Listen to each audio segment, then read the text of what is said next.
Bien, estamos de vuelta y en este bloque vamos a hablar con la doctora Silvana Sin, que es médica otorrino, además una amiga, una compañera. ¿Cómo estás, Silvana? Hola, Mónica, ¿qué tal? Un placer tenerte. Igualmente. Bueno, y el tema también muy solicitado por nuestra audiencia tiene que ver con esto de ciertas cosas, ciertas preguntas que nos hacen, tiene que ver con la otorrino, pero quiero saber cuál es la consulta más frecuente que recibís a diario.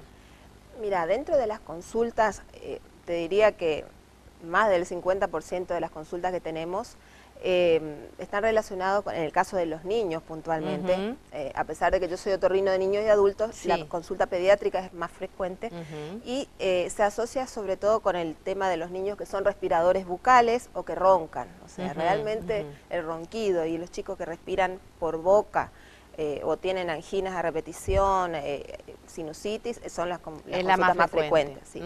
Y claro, escuchamos por ahí el respirador bucal. ¿De qué se trata eso? Sí, mira, en general, cuando la respiración bucal, sobre todo en los niños, se hace crónica, comienza a producir, aparte de producir ese sueño y el ronquido característico, que por ahí es lo que más le preocupa a los padres, a nivel de la fascia, o sea, de la carita, empieza a haber deformidad. Sobre todo la cara o la fascia adenoidea, que es el término médico, o cara de pajarito, que sería lo más sencillo de entender, que el niño tiene la boca entreabierta, el maxilar inferior un poco más pequeño con respecto al maxilar superior, ojeras pronunciadas, boca entreabierta, tiene todo lo que son los músculos peribucales hipotónicos, o sea, con poca fuerza. Entonces es una cara una cara especial, exactamente. Muy particular. ¿Y a qué edad comienza? ¿A qué edad puede comenzar? Sí, mira, lamentablemente cada vez estamos notando en niños más pequeños. Tenemos consultas hasta ya de chiquitos de 1 año y medio, 2, muy chiquitos, que comienzan, o que consultan, mejor dicho, sobre todo por apneas, que es el cuadro un poquito ya más avanzado con respecto a lo que son los ronquidos. Pero bueno, la edad promedio es entre los 5, 6, 7 años. Esa es la edad más frecuente de consulta. ¿La causa cuál es? Y la causa de esa respiración bucal y de los ronquidos, las más frecuentes son por la hipertrofia, o sea, el agrandamiento de las amígdalas faríngeas, que son las que están en la fauce, en la boca, y de las adenoides, o la hipertrofia adenoidea, que están en el cavum, o sea, en la rinofaringe. Esas son las más frecuentes. Después también puede estar asociado, por ejemplo, a rinitis alérgica, a sinusitis, esos síntomas también pueden producir.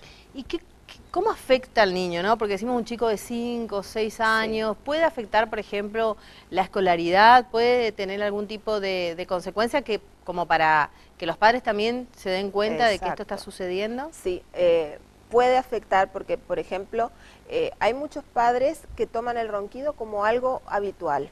Es más, en las consultas suelen decir, sí, pero el papá ronca también. Claro. Es muy frecuente. Y no lo toman como algo que esté mal, ¿no es cierto? Pero sí, dentro de las cosas que pueden influir y que a veces la llamada de atención viene a través de la escuela, aunque te parezca mentira, están relacionados que, por ejemplo, el niño o no escucha bien, que es desatento, por ejemplo, o son niños que pronuncian mal, tienen muchos problemas en lo que es lectura, pronuncian la R, la S o varias otras letras, o también niños que justamente como descansan mal, durante el resto del día en el colegio o están dormidos o al revés, están muy acelerados, muy excitados, digamos, entonces... Y no pueden prestar atención. No prestan, no se concentran, o sea que es puede afectar el tema del aprendizaje, es importante prestar atención a esto. Claro, y sobre todo teniendo en cuenta que muchas veces es como el síntoma disparador para pensar en esto, ¿no? Exactamente. Porque pensamos un niño que se duerme o un niño hiperactivo, por ejemplo, y puede ser esto. Es muy común que, por ejemplo, cuando ya a nivel escolar vienen con una llamada de atención ya sea de la psicopedagoga o de la docente, siempre les suelen sugerir una interconsulta con un otorrino o con el neurólogo, ¿no es cierto? Pero claro, ya están preparados con ese tema. Ya están preparados, exactamente. ¿Hay algún porcentaje en la población o de cada 10 niños, digamos, aproximadamente? No hay un porcentaje. Lo que sí, por ejemplo, se nota en el caso puntual de que tengan afección auditiva, no suele ser un porcentaje de pérdida asociado a algo que venga desde el nacimiento. porque viste que a partir del 2001, 2002, hay una ley nacional que es de la detección temprana de hipoacusia en los recién nacidos. Entonces ya con eso uno adelanta el tema de que si hay alguna pérdida que venga desde el nacimiento. Claro, ya se sabe. Estas patologías auditivas, que generalmente son reversibles, eso es importante. Fundamental. Se asocian más, como te decía, con tema de alergia, de sinusitis, de adenoides, entonces no hay un porcentaje. Lo que sí te puedo decir que es cada vez más frecuente, o sea, todas las manifestaciones así de rinitis y alergias sobre todo. ¿Por qué causa sería, o por qué piensan, ¿no?, los especialistas, a qué se debe esto que está aumentando? Sí, y en general tiene mucho que ver con lo estacional y con lo ambiental. Claro, y las alergias alergias respiratorias, sí. Estos cambios bruscos de temperatura afectan bastante.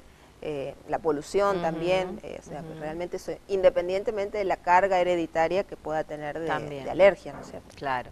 ¿Y cuál es el tratamiento? Claro, y bueno, eso sí depende, o sea, nosotros para tener un diagnóstico de si el niño tiene adenoides grandes, amígdalas grandes o pérdida auditiva, tenemos que pedir una serie de estudios complementarios, que son simples. Y fáciles de hacer en cualquier lado, eso es importante. ¿Qué son, por ejemplo, cuáles? Radiografías. O sea, siempre pedimos un par radiográfico, que es para determinar si hay sinusitis, que es la mentonasoplaca, y un perfil de Cavum, que es una de perfil, que es justamente para ver si tiene agrandadas las adenoides. Después la audiometría, eso es importante por el tema audición, audición y lenguaje, ¿no es cierto? Las dos cosas. Entonces, ya con eso, y obviamente con el examen clínico, ¿no es cierto? Claro. De las fauces, de los oídos, de la otoscopía, o sea, pero es un diagnóstico que es sencillo, es muy simple de hacerlo. Y una vez que tengo el diagnóstico, el tratamiento, por supuesto, va a depender de esto. Depende del grado, del tamaño, de si las adenoides, o sea, radiográficamente y clínicamente se dividen en distintos grados, ¿no es cierto? Grado 1 el más pequeño y grado 4 el más grande. O sea, nada es tan matemático, o sea, pero generalmente un grado 3 y un grado 4 se operan y los dos primeros grados se puede hacer algún tratamiento médico, excepto que tenga asociada otra cosa, ¿no es cierto? Afección auditiva importante o amígdalas también muy grandes, o sea, cada niño en particular, o sea, cada paciente digo niño porque es lo más frecuente, puede ser un adulto también. Puede llegar a ser. También pueden haber en adultos. ¿Que empiecen en la vida adulta? No, en general ya vienen, de arrastre de antes, ¿no? Pero cada paciente lo tomamos en particular, ¿no es cierto? Claro. Sí hay indicaciones que son absolutas de cirugía. ¿Cuáles? Amígdalas sobre todo y adenoides. La número 1 son las apneas del sueño. Que apnea es la detención de la respiración por un tiempo mayor a 10 segundos. O sea, durante esas apneas, que suelen ocurrir cuando el pacientito duerme, que roncan, cuando hacen esas pausas respiratorias, deja de oxigenar momentáneamente cerebro, corazón y pulmón. Por eso es que si esto es reiterado y son muchas, bueno, es indicación es una llamada de atención. Y después, por ejemplo, podrían ser, en el caso que esto sí vemos más en adultos, los flemones periamigdalinos o los abscesos. En este caso las amígdalas se inflaman mucho, se llenan de pus y bueno, ahí ya es indicación. Y bueno, y anteriormente estaba el tema de las infecciones, o sea, de las amigdalitis pultáceas, que ahora, en el caso de que sean demasiado reiterados, bueno, también se operan. Pero, ya te digo, la indicación absoluta es por apnea, que están asociados al tamaño, que es cuando son muy grandes. Claro. ¿Y es importante el que no pase mucho el tiempo, digamos, el diagnóstico precoz hace una diferencia en cuanto a la evolución? En general sí, obviamente que los niños en principio dejan de roncar y respiran bien, descansan a la noche. Otra cosa que también puede producir, que yo no te comenté antes, sobre todo cuando las amígdalas son muy grandes, es que el niño, por ejemplo, se le deforma mucho el paladar y los dientes. Entonces, muchas veces vienen las consultas a través de la odontóloga, o sea, van por el tema estético, a hacer la consulta con el odontólogo para que le corrija y le ponga la ortodoncia, la ortopedia, y si no se corrige primero la obstrucción, es muy difícil que el odontólogo haga un tratamiento que sea efectivo en el tiempo, ¿no es cierto? Y otro tema que también le puede producir es dificultad en la modulación del lenguaje y también en la deglución, porque si son muy grandes, muchas veces los niños por ahí o los adultos no pueden comer cosas sólidas o le cuesta tragar. Entonces es común que los papás te digan, bueno, tiene la carne en la boca, mastica un ratito y saca. o que tenga cialorrea, ¿no es cierto? Que Sí. se babeen, eso Ajá, también. Sí, sobre todo al bueno. dormir. Son todos síntomas que o sea, los Hay padres que tienen tener, que tener en cuenta. que tener en cuenta. Ujú. O por ejemplo, cuando duermen, algo frecuente es que son niños muy inquietos, que te dicen, se da vuelta, tira todo, Claro. o sea, se empija en la cama, o sea, la También, enuresis sí. también puede ser Bueno, una llamada de claro. atención. Y generalmente el papá, que los papás, las mamás que estén Ujú. escuchando esto, si va a escuchar alguno de estos síntomas, va a decir, bueno, esto tiene mi hijo. Sí. ¿A dónde tiene que ir? ¿Tiene que ir al pediatra? Claro, en general es el pediatra Ajá. el que recibe el paciente y el que evalúa, Ujú. es decir, porque no con todos estos síntomas quiere decir que todos los chicos operan, Claro, ¿cierto? hay que hacer diagnóstico Hay que hacer diferencial. diagnósticos diferenciales, tal cual. Pero en general es al pediatra quien maneja, ¿no es cierto? Ajá. Y quien lo conoce también, ¿no es cierto? Entonces, pero ya también los pediatras están muy conscientes con esto y hacen una interconsulta. Muy bien, y otro de los temas frecuentes en esta época también tiene que ver con las otitis, ¿sí? Las otitis, bueno, la pileta. A ver, ¿de qué se trata esto de que los niños por ahí van a la pileta y después están con dolor de oído? Sí, bueno, esa consulta, digamos, también es súper frecuente ahora en la temporada de verano, ¿no es cierto? A pesar de que, bueno, hay gente que hace natación todo el año también Sí. por las piletas Sí. climatizadas, pero es muy frecuente Aumenta ahora. y se asocia muchísimo a que el oído queda húmedo en mucho tiempo y entonces eso cambia la flora habitual de lo que es el conducto auditivo y, bueno, se inflama. Entonces, realmente el paciente consulta con dolor intenso y a veces hasta con supuración y con dolor, sí, realmente Claro. es una característica del dolor muy agudo. Sí, sí, Duele yo recuerdo mucho. de haber tenido cuando era Sí. niña y la verdad que es uno de los dolores más insoportables que me ha Sí. tocado a mí padecer. Sí, Y bueno, entonces, ¿y a qué se debe? ¿Cuál es la causa? Claro, Ya, y como- digamos, predispone esto de que esté húmedo, ¿no? Claro, exactamente, porque nuestro conducto auditivo normalmente tiene una protección natural que es la cera y bueno, y todos los pelitos, o sea, cumplen una función. En general, cuando tienen mucha humedad, el agua entra y después no sale, entonces va macerando la piel, es como que se inflama. Y sobre todo si el paciente vuelve y siente que el oído está húmedo y utiliza los hisopos, los cotonetes, Sí. o la toalla, lo que fuera, para secar, irrita la piel y ahí favorece que los gérmenes que tenemos en forma habitual sobreinfecten, o sea, Bien. ingresen. O sea, entonces, Ajá. ahí una característica es que se inflama la piel, se hincha a veces, y bueno, a veces hasta el pabellón auricular. No pueden apoyar la cabeza en la almohada o sacarse las remeras porque el mismo roce puede producir un dolor que es bastante intenso, Claro. agudo, ¿no es cierto? Ajá. ¿Y la causa que produce La causa eso? es sobreinfección. Sobreinfección Generalmente es por estafilococos o por pseudomonas. Pseudomonas. Y a veces también hongos. Ajá. Que en caso de que sean hongos ya, también puede verse en adultos esto, Sí. puede asociarse con pacientes que ya tienen algún terreno de inmunodepresión, ¿no es cierto? O pacientes diabéticos, eso se puede ver. Por eso lo ideal es, si vemos esa secreción y el paciente está sin tratamiento, es pedir un cultivo. Claro, para tratar de detectar hacer exactamente el germen qué que es. tenga. Ajá, bueno, ahí eso es, ¿no? ¿Cómo se hace el diagnóstico de esto una vez Sí. que se consulta? Sí, una vez que consultan por el dolor, bueno, a veces si está muy inflamado el conducto auditivo y encima está con secreción, o sea, con pus, se está supurando, a veces es muy difícil diferenciar si es una otitis media o una otitis externa, porque no alcanzamos a ver la membrana timpánica. Claro. En el caso de que sí se pueda alcanzar a ver la membrana, y se vea que solamente el conducto que está enrojecido con secreción, bueno, varía un poco el tratamiento, ¿no es cierto? Porque si es de oído medio, generalmente es otro tipo de antibióticos distinto al que es el de oído externo. Bien. Y del oído externo lo característico es que hay que tratar de hacer una toilette local, se llama, o sea, una limpieza, pero eso nosotros, los especialistas. Sí. O sea, tratar de que el paciente no se toque porque en general puede hacer más daño y se lastima más. Entonces ahí habitualmente nosotros tenemos que limpiar, aspirar, poner gotas o ácido bórico en polvo y dar medicación por vía, o sea, antibióticos por vía oral y a veces hasta inyectables, corticoides. Claro, según los casos. Sí. ¿Y hay una manera de hacer prevención de esto? Sí.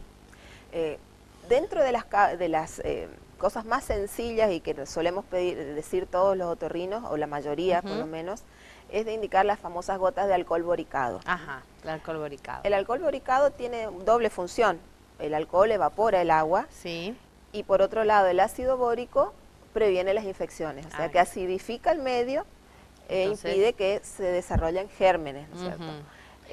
Y anteriormente, bueno, por ahí, o el ácido acético, por ejemplo, el vinagre. También. Ácido acético también. Pero bueno, estando las gotas de alcohol, claro, que salen libre, bastante económicas. es muy barato Ajá. y está al alcance de toda persona.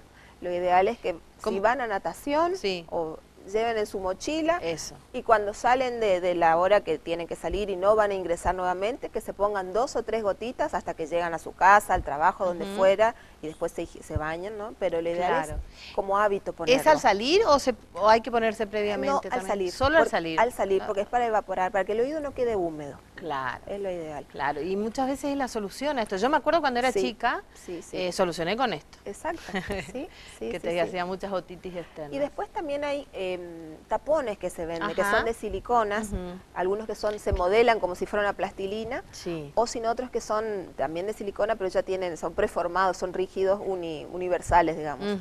Eso yo no soy muy partidaria de que se utilicen, porque a veces se lastiman el conducto. Claro, claro.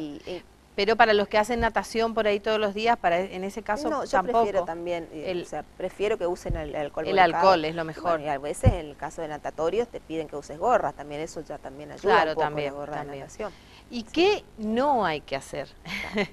Con respecto a oídos. Sí. Bueno, en principio, lo que siempre tratamos de pedir que no se hagan es ponerse gotas, automedicarse. Eso. ¿Por qué? ¿Por qué no hay que automedicarse? Porque dicen, no, si me pongo tal gotita se me pasa el dolor de oído. Primero, si tienen dolor de oído, lo único que le va a calmar es si toma algún analgésico por vía oral. Es lo ideal. Eso lo puede hacer. Sí, sea niño o sea adulto. Bien. En el caso puntual de los niños, por ejemplo, es frecuente que los padres digan, bueno, le apreté acá adelante y como lloró, le dolía, tiene una otitis, le puse gotas. Claro. Eso nos impide visualizar después la membrana timpánica, entonces no sabemos si es una otitis media, si es una otitis externa. Claro. O sea, lo ideal es no automedicarse, sobre todo con gotas. Las gotas, hay diferentes tipos de gotas, hay algunas gotas que se pueden poner y otras no.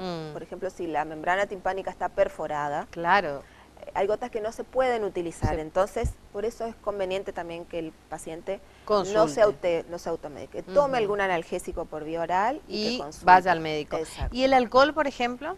Y el alcohol común. El alcohol muy fuerte. Es muy fuerte. Es muy fuerte. Porque muchas personas se ponen alcohol común. Sí, es preferible el alcohol boricado. El alcohol boricado que está con todo como para... Con todo. Tiene la concentración y tanto del alcohol como del ácido bórico la recomendada, ¿no es cierto? Así que, bueno, en la mochila, en el bolso de la pileta, entonces el alcohol boricado. En el baño. En el baño también, claro. Sí. Bueno, muchísimas gracias, doctora. ¿Dónde la pueden encontrar para consultar? Sí, yo atiendo todos los días en el Sanatorio Borati, en el segundo piso, en la zona de los consultorios externos, o sea, entrando por Avenida Mitre. Bien, muchísimas gracias. Bueno, gracias un placer a vos, Mónica. como siempre. Gracias, igualmente. Nos vamos a una pausa, ya volvemos.